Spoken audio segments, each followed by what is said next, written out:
le soirée du 14 du 14 au 15, M. Alassane Diarra, comme d'habitude, il sera à ses places pour prendre son café et sa cigarette.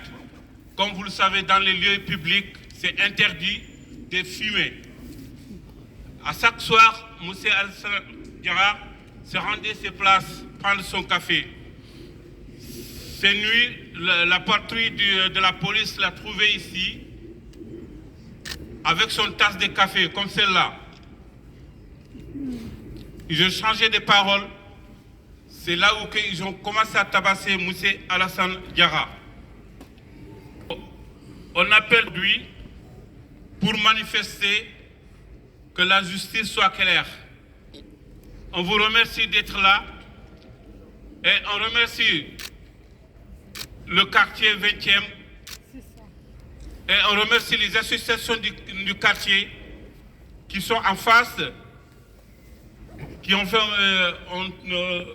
un repas à volonté pour faire une cagnotte pour la famille.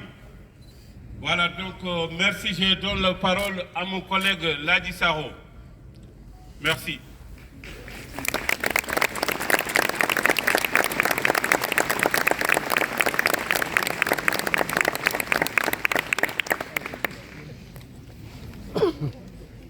En tout cas, on ne peut dire merci. Quand on voit toute la foule qui est là, qui est autour de nous, pour passer ce moment de recueillement à Alassane Diarra, qu'on le connaît très bien, qui habite au foyer depuis 4 ans, un jeune qui est calme, qui est souriant, qui ne fait jamais mal à personne.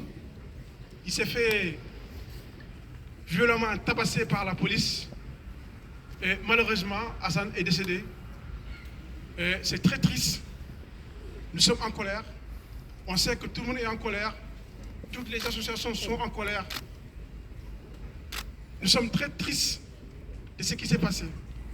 Mais ce qu'on demande, c'est que justice et vérité soient faits.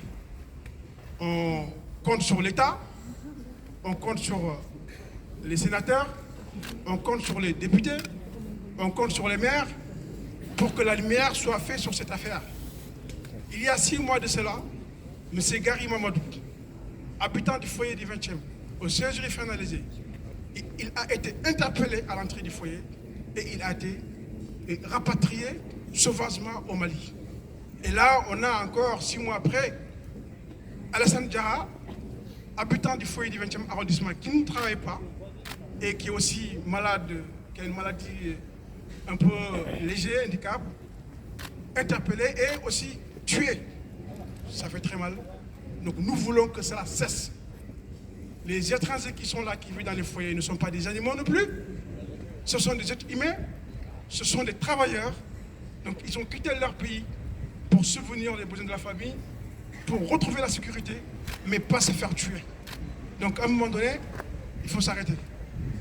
Donc nous comptons sur l'État et comptons l'État. Bravo! Bravo!